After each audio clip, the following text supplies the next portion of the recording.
Audie. Aoleu! Mamă, ce lopată pricopsită am primit să fac spume. Zici Da. că bate toaca, zice Andres. Ia uite, pălăria. Aoleu! Încă o pălărie. Aoleu! Aoleu! Încă o pălărie. Aoleu, încă o pălărie. Încă o pălărie. Aoleu! Aoleu, încă o pălărie. Aoleu! Încă o pălărie. Încă o pălărie. Aoleu! Da, sap tap. Da, sap tap. Da, sap tap.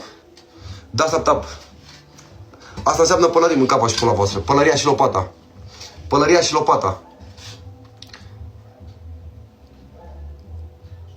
Mai să mai dai o lopată. Da, șefule, mai am, dacă mai, voi spuneți că mai am o lopată, s-a dat și lopata asta. Așa. Domnul Florin, el își dă singur. Da, sap tap. Atunci Tot sap tap. Stai așa, avem o pălărie. Stai așa, o pălărie, da? Două pălării. Două pălării. Două pălării. Câte pălării m-a dat? Stați mă așa, frate, să le numărăm. Mamă, cine este în casă? Mamă, putere mare, Maxim băiatul. Prinț. Cât a dat în cap? Băi, câte pălării a dat? 4 a dat. 4. Așa zic eu, 4, 5. 5 a dat. Nu, frate, a dat decât 4. 6.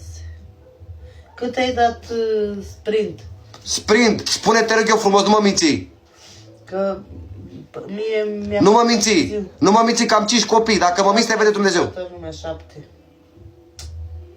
Mario 7. Gata, șefule, 7. 7. 1, 2, 3, 4, 5, 6. Ia!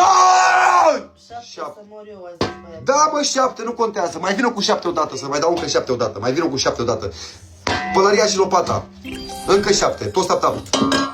O pălărie. Cât a dat? O pălărie a dat, nu? Nu, 2. Stai, 1. O pălărie a dat, mă. Sau cât a dat, mă, și ăsta? Băi, țineți, bă, și voi cont care... Moderatorul meu. Mie îmi vin mai târziu pe telefon. 3. 3. A dat 3. 3. 1, 2. Aoleu.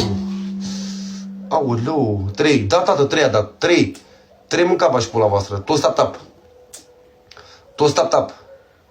Aoleu, iar vine pălăria. Aoleu. Pălăria.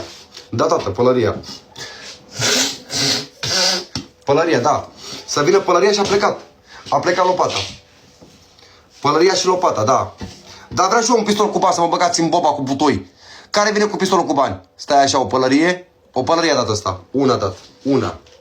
Caiman. Aoleu. 2 pălării a dat. Nu, mă, stați mă așa. 2, este că... Mamă, cât a dat, frate? Aoleu! Mamă, cât a dat, frate? Băi, țineți cont de lucrul ăsta, cât a dat, frate?